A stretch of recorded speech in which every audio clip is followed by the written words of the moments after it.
उखारण part 3। भगवान श्री कृष्ण अपनी समस्त यादव सेना को साथ लेकर शोणितपुर नगर की तरफ निकले। बाणासुर ने अपनी नगर की रक्षा के लिए उसे चहु और पानी के कुंड बनवाए थे और उसके बाद चारों तरफ अग्निकुंड बनवाए थे। कहते हैं गरुड़ जी ने जलकुंड से सारा पानी पी लिया और जाकर वहां पानी अग्निकुंड पर डाल दिया। इससे रास्ता साफ हो गया। शोणितपुर पहुंचने पर भगवान ने गरुड़ को अनिरुद्ध के पास भेज दिया, जिससे गरुड़ ने जाकर अनिरुद्ध से लिपटे सभी सांपों को निगलकर उसे बंधन मुक्त कर दिया। उसके बाद भगवान श्री कृष्ण ने बाणासुर को संदेश भेजा कि हमारे पुत्र को मुक्त करो और अपनी कन्या का उससे विवाह करा दो। पर बाणासुर अहंकार में युक्त था, वह न माना। हालांकि उसकी ध्वजा भी टूटकर गिर गई थी, पर अहंकार युक्त वह न माना और लड़ाई के लिए भगवान के सामने आ गया। प्रभु श्री कृष्ण ने अपना सुदर्शन चक्र उस पर छोड़ दिया, जिससे बाणासुर की 996 भुजाएं काट दी। बाणासुर भागकर अपने नगर में वापस पहुंच गया और भगवान शिव जी की आराधना करने लगा और कहने लगा, प्रभु अपने वरदान से दिए हुए हाथ श्री कृष्ण ने काट दिए हैं। प्रभु पधारिए, मेरी रक्षा कीजिए। भगवान शिव जी कार्तिक स्वामी और गणेश जी को लेकर श्री कृष्ण भगवान के साथ लड़ने के लिए आए। सेना भी अपार थी। भूत प्रेत, किसी को सर नहीं तो किसी को धड़ नहीं, किसी को आंखें नहीं तो किसी को 10-10 आंखें हैं, कोई बहुत नाटा है तो कोई बहुत लंबा है, किसी के पेट में आंखें हैं।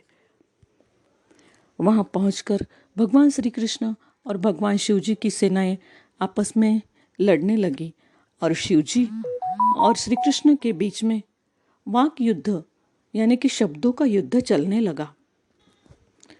कृष्ण को देखकर महादेव जी बोले, अरे आहिर कुल में जन्म लिया है तूने, और ऐ ग्वाले जंगल जंगल घूमता फिरता था, अपने खुद के मामा को मारकर राजा बन बैठा है और मेरे दिए हुए हाथ काट कर जा रहा है।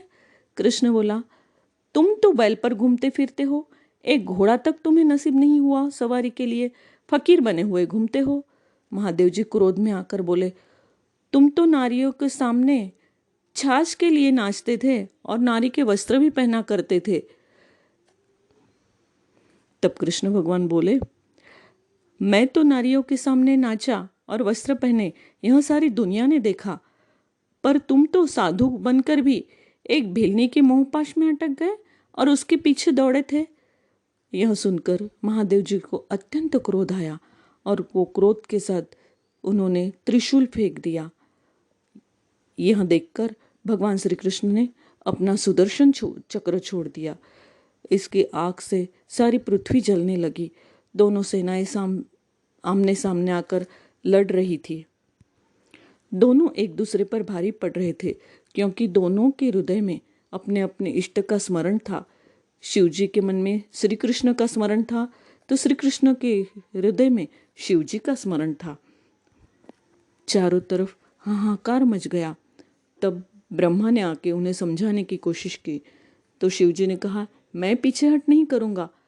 श्री कृष्ण भगवान बोले, मैं भी क्यों पीछे हट करूँ। कोई मानने को तैयार नहीं था।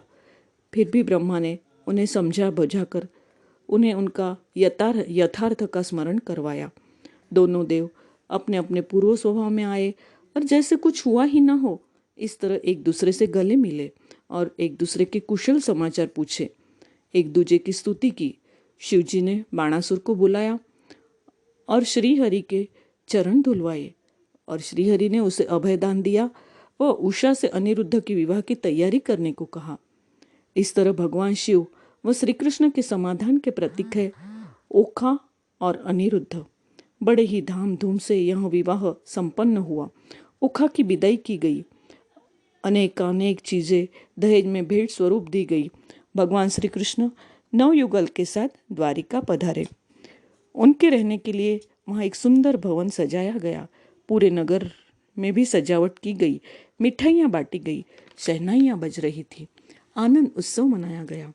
एक दिन भगवान श्री कृष्ण अपनी बहू उषा को पास बिठाकर बोले कि तुम अब हमारी बहू बन गई हो, तुम हमें कुछ वरदान मांग लो, आज हम बहुत खुश हैं। उषा ने कहा, आपकी कृपा से मुझे सब कुछ मिल गया है, मुझे मनचाहा पति मिल गया है। पर हाँ, जब आप मांगने को कहते हो तो मेरे पिता को एक पुत्र दे दीजिए। उसके इस वरदान से उसके बाद बाणासुर को एक पुत्र हुआ जिसका नाम गयासुर रखा गया। शोणितपुर में भी सभी जगह आनंद आनंद छा गया। ओखा और अनिरुद्ध सुखपूर्वक रहने लगे। कवि परमानंद जी ने इस व्रत को बताया है कि चैत्र महीने में पूरा महीना अल्लुणा यानी बिना नमक का खाना खाना चाहिए।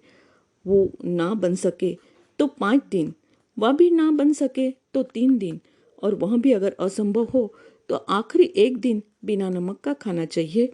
और इस कथा का प्रेम पूर्वक स्मरण मनन करना चाहिए, जिससे हमें जीवन में हमेशा विजय प्राप्त होगी, कोई बीमारी नहीं होगी और जीवन सुख शांति से बीत जाएगा और अंत में देवलोक प्राप्त होगा। बोल श्री कृष्ण कन्हैया लाल की जय। उमापति महादेव की जय। मेरे कई सखियों के रिक्वेस्ट पर मैंने ये वीडियो बनाया था। आशा है आप सभी को पसंद आया होगा। अगर आपको पसंद आया हो तो लाइक और शेयर ज़रूर कीजिए और अपनी राय कमेंट बॉक्स में ज़रूर लिखिए। जय श्री कृष्ण। जाते जाते और एक बात, इसके बाद आपको क्या सुनने की इच्छा है कमेंट्स बॉक्स में ज़रूर लिखिए।